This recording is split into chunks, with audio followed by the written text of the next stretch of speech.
На сцене жизни и творчества великого остинского поэта актеры настолько вжились в роли, что образ исторической фигуры, которую им посчастливилось сыграть, превзошел все ожидания. Зрителю представлен Коста в 3 ракурсах. Молодой и влюбленный в юную красавицу Анну Яковлевну. Коста – защитник народа, бедный крестьянин. И третий образ – уже зрелый, больной и умирающий, но твердо стоящий на своих принципах и идеалах. Коста – пример жертвенного служения своему народу силой своего пера.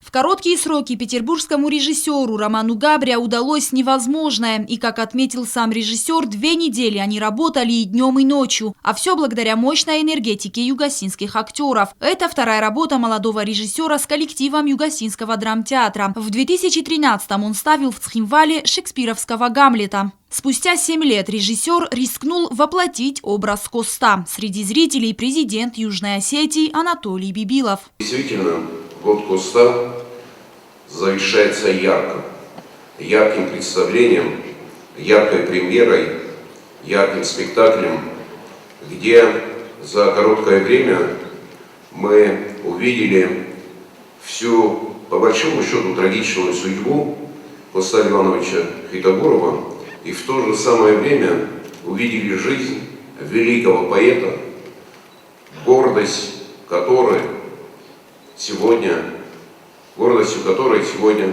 является то, что мы его не забываем. Я уверен, если мы говорим, что на том свете что-то есть, я уверен, что наш великий поэт оттуда радуется.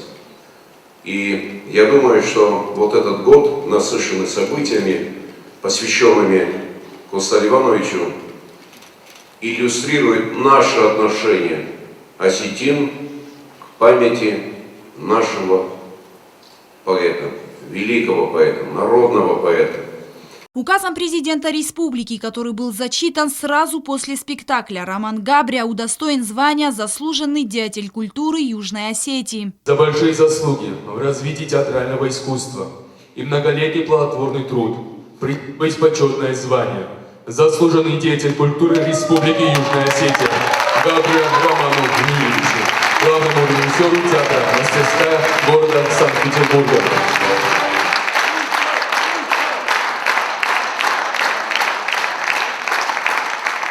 В свою очередь режиссер Роман Габря поблагодарил президента и всех, кто имел отношение к работе над спектаклем. Я режиссер, то есть боец невидимого фронта, и вообще даже не люблю выходить на поклоны, поэтому я хочу, чтобы мы еще раз поаплодировали в лице артистов театра всем цехам, которые за 2 недели создали этот спектакль. 2 недели с утра до ночи. Режиссер всего лишь профессиональный зритель, а делают все они, поэтому я прошу вас еще раз поаплодировать. В театре принято говорить, что в театре не работают, а служат.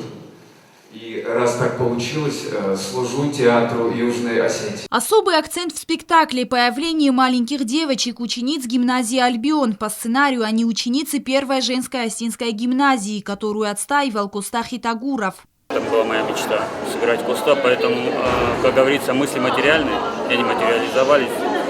Надеюсь, я смог передать всю ту сущность того человека, которую он нес всю свою жизнь. Тот характер, который в нем был, и зритель поверил, что на сцене находится именно Коста Ливанович.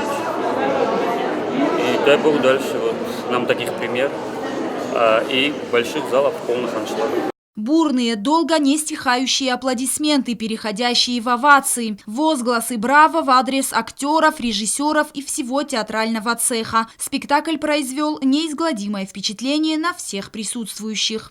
Роза Тедеева, Лена Газаева, Заур Устаев. Информационный выпуск сегодня.